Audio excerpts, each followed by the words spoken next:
बीड लोकसभा मतदारसंघातून पंकजा मुंडे यांना पराभवाचा सामना करावा लागल्यानंतर बीड जिल्ह्यासह महाराष्ट्रातून समाज बांधव मोठ्या संख्येने नाराज झाला होता। आता महाराष्ट्रातून पंकजा मुंडे यांना पक्षाने राज्यसभेवर घेऊन मंत्री करण्याची मागणी ओबीसी समाजाच्या वतीने करण्यात येते। याच पार्श्वभूमीवर नगर शहरातील भगवान बाबा चौक येथील संत भगवान बाबांची आरती करून बाबांना साकडे घातले। यावेळी अनेक ओबीसी समाज बांधवांनी आपले मनोगत मांडले। 2024 म्हणजे आता जी लोकसभा होऊन गेली त्या लोकसभेला सन्माननीय आमच्या नेत्या पंकजाताई मुंडे यांचा एक थोडक्या मतातून पराभव झालेला आहे। तर गेले आपण कित्येक वर्ष पाहतो, लोकांच्या तोंडून ऐकतो की मुंडे साहेबांचं भारतीय जनता पक्षासाठी व समाजासाठी खूप मोठं योगदान आणि बलिदान आहे। खूप मोठा संघर्ष मुंडे साहेबांनी केलेला आहे। त्यांच्या पाठोपाठ 2014 नंतर साहेब गेल्यानंतर सन्माननीय आमच्या नेत्या लोकनेत्या पंकजाताई मुंडे यांचाही खूप मोठा संघर्ष आहे। पक्षासाठी खूप मोठं योगदान पण पंकजताईचं आहे। तर आम्ही सर्व ओबीसी बांधवातर्फे व सकल बहुजन समाजातर्फे व सकल मुंडे जेवढे मुंडे समर्थक आहेत त्या मुंडे समर्थकांतर्फे की आम्ही आज भगवान बाबा चरणी प्रार्थना केली व आरती केली की येत्या काळात सन्माननीय नेत्यांना पंकजताईंना राज्यसभेवर घेऊन कॅबिनेट मंत्रीपदी नियुक्ती व्हावी अशी आम्ही भगवान बाबा चरणी साकडं घातलेलं आहे। आज या ठिकाणी संत भगवान बाबा या मंदिरामध्ये आम्ही आरती केली।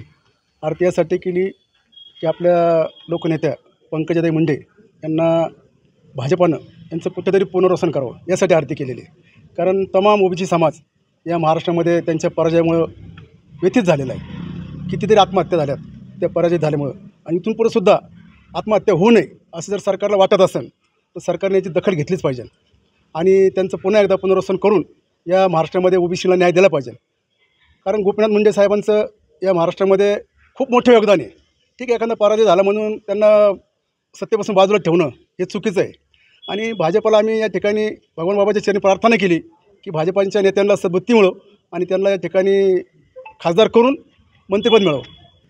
समस्त ओबीसी बांधवाच्या वतीने निर्मलनगर येथील भगवान बाबा यांची आरती करण्यात आली आहे। या ठिकाणी समस्त ओबीसी लोकांची बांधवांची मागणी आहे की लोकनेते गोपीनाथ मुंडे यांची कन्या जी थोड्या मतावरून या ठिकाणी बीड लोकसभेमध्ये त्यांचा पराभव झालेला आहे, त्यांचं पुनर्वसन व्हावं आणि ओबीसीला एक ओबीसीचा चेहरा म्हणून राज्यसभेमध्ये त्या ठिकाणी मंत्री म्हणून त्यांना त्या ठिकाणी भाजपने संधी द्यावी ही विनंती करण्यासाठी आम्ही सर्व 12 बलुतेदार सर्व ओबीसी बांधवांच्या वतीने या ठिकाणी संत भगवान बाबांची आरती करून या ठिकाणी त्यांना चांगल्या वेगळ्या पद्धतीने या ठिकाणी मागणी केलेली आहे।